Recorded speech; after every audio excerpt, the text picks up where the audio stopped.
এবং তার পাকড়াও হতে আশ্রয়দাতা কেউ নাই। আচ্ছা, আমরা কত না বলি,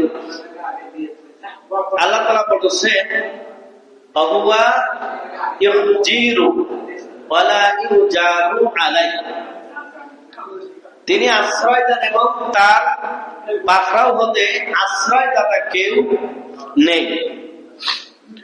আল্লাহ তাআলা এই কথাটা বললেন 23 নম্বর সূরা, সূরা মুমিনুন 88 নম্বর আয়াত। আল্লাহ তাআলা বলেছেন তিনি আশ্রয় দেন এবং তার পাকড়াও হতে আশ্রয়দাতা কেউ নেই। সেদিন যদি আল্লাহ যদি আশ্রয় দেন তাহলে আমাদের কি অবস্থা? ভালো। আল্লাহ তাআলা তারপরে বললেন فَيَوْمَئِذٍ لَّا يُعَذِّبُ عَذَابَهُ أَحَدٌ وَلَا يُوثِقُ وَثَاقَهُ أَحَدٌ। সূরা ফাজর 99 নম্বর সূরা 25 এবং 26 নম্বর আয়াত। আল্লাহ তাআলা বলেছেন সেদিন তার শাস্তির মতন শাস্তি কেউ দিতে পারবে না এবং তার বন্ধনের মতন বন্ধন কেউ দিতে পারবে না। সেদিন আল্লাহ যে শাস্তি দিবে এরকম শাস্তি দেওয়ার মতন কেউ কি নাই। আল্লাহর শাস্তি সবচাইতে কি ভয়াবহ, আল্লাহর শাস্তি সবচাইতে কি ভয়াবহ। আল্লাহ তাআলা তারপরে বললেন মা লাকুম লা তানাসারুনা বাল হুমুল ইয়াওমা মুস্তাসলিমুন।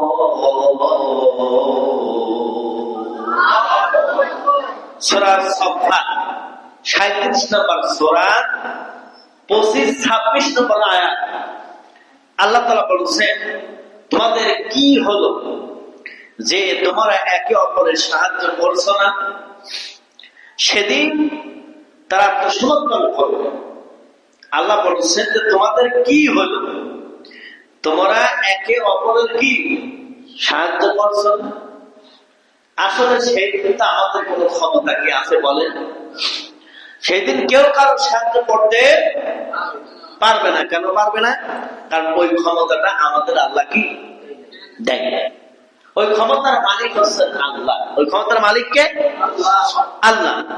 আল্লাহ তাআলা তারপরে বললেন ফালাউলা নাসারহুমুল্লাযীনা ইত্তাখাযু মিন দুনিল্লাহি কুরবানান আলিহাতান বাল দাল্লু আনহুম। সূরা কাহাফ 46 নম্বর সূরা 28 নম্বর আয়াত। আল্লাহ তাআলা বললেন তারা আল্লাহর সান্নিধ্য লাভের জন্য আল্লাহর পরিবর্তে যাদেরকে মাবুদ রূপে গ্রহণ করেছিল তারা তাদেরকে সাহায্য করলো না কেন? তাদের মাবুদ গুলি তাদের নিকট হতে অন্তর্হিত হয়ে রইল। যারা আল্লাহকে বাদ দিয়ে, অনেক মানুষ যেমন হিন্দুরা আল্লাহকে বাদ দিয়ে তারা কি মূর্তির পূজা করে। আমাদের দেশে অনেক মানুষ গাছের পূজা, মাছের পূজা, সূর্যের পূজা অনেকেই করে না। ফুলের পূজা করে, ফুলেরও পূজা করে, পানিরও পূজা করে। মুসা আলাইহিস সালামের জামানায় বনের জাতিরা মাছের পূজা করেছিল। কিসের পূজা করেছিল? এই তাফসীরটার সামনে 69 নম্বর আয়াত থেকে এই তাফসীরটা শুরু হবে। এই যে মাছের পূজা তারা করেছিল 68, 69 এরকম করে এই সূরা বাকারার ভিতরে আয়াতগুলোতে আছে যে তারা মাছের পূজা করার কারণে আল্লাহ তাদের উপরে কি পরিমাণ ভয়াবহতা এনে দিয়েছিল। তাহলে আল্লাহ এখানে বলতেছে যারা আল্লাহর সান্নিধ্য লাভের পরিবর্তে যাদেরকে তারা মাবুদ রূপে গ্রহণ করেছিল তারা তাদের সাহায্য করল না কেন? তাদের মাবুদ গুলি তাদের নিকট হতে অন্তর্হিত হয়ে পড়ল, অর্থাৎ তাদের আর কোনো ক্ষমতা নাই। তাদের কি কোনো বলেন মাটির কোন ক্ষমতা আছে? মাটির মূর্তির কোন ক্ষমতা আছে? একটা না 10টা হাত দিছে, 10টা হাত দিলে কোনটায় পোশাক পরে থুয়ে যায়, ঠেকানোর ক্ষমতা আছে? তাহলে আল্লাহ বলছেন আল্লাহকে বাদ দিয়ে যারা মাহবুব রূপে অন্যকে যারা গ্রহণ করেছে তাদের কোনো ক্ষমতা নেই, তাদের কোনো কথা কার? আল্লাহ। তাহলে এই যে বিশ্বাস, এই বিশ্বাসটুকু আমাদের থাকার দরকার আছে না নাই? এই বিশ্বাস যদি আমাদের না থাকে তাহলে আমরা আল্লাহর সাথে শিরক করলাম। কি করলাম? শিরক করলাম। তাহলে আল্লাহ তাআলা বলছে যে এই যে প্রমাণী নষ্ট হয়ে গেছে, ঘুষ প্রদানের সুযোগ বন্ধ হয়ে গেছে, সুপারিশও বন্ধ হয়ে গেছে, পরস্পর সাহায্যের সহানুভূতি দূর হয়ে গেছে, আজ মোকদ্দমা চলে গেছে সেই ন্যায় বিচারক মহামান্বিত প্রতিপালক সারা জাহানের মালিক আল্লাহর হাতে, যার বিচার এবং সুপারিশকারী, সুপারিশ এবং আল্লাহ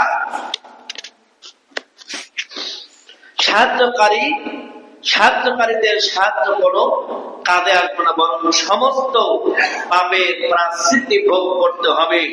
তবে বান্দার প্রতি তার করুণা ও দয়া, এই যে তাদেরকে তাদের পাপের প্রতিদান ঠিকই পাপের সমানুপাতি তাদেরকে দেওয়া হবে, সবের প্রতিদানও তাদেরকে কম বেশি 10 গুণ বাড়িয়ে দেওয়া হবে।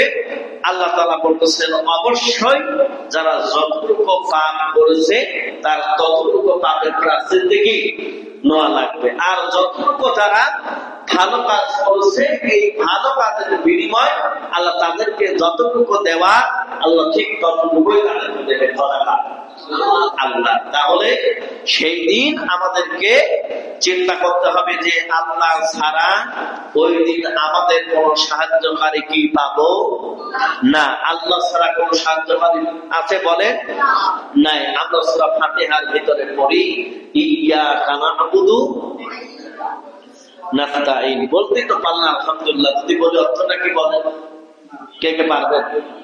তাহলে আমরা কত বছর ধরে নামাজ পড়তেছি বলেন? হ্যাঁ, আল্লাহ তোমার কাছে সাহায্য চাই। আরেকটা কথা আছে, আল্লাহ আমরা তোমার, হ্যাঁ এই তো আল্লাহ আমরা তোমার ইবাদত করি আর তোমার নিকটে সাহায্য চাই।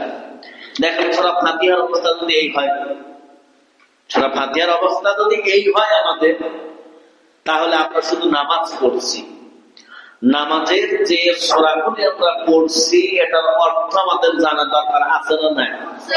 অর্থ জানলে আমাদের মধ্যে ভয় আসবে। অর্থ জানলে আমাদের মধ্যে কি আসবে? বন্ধ করে দাও। অর্থ জানলে আমাদের মধ্যে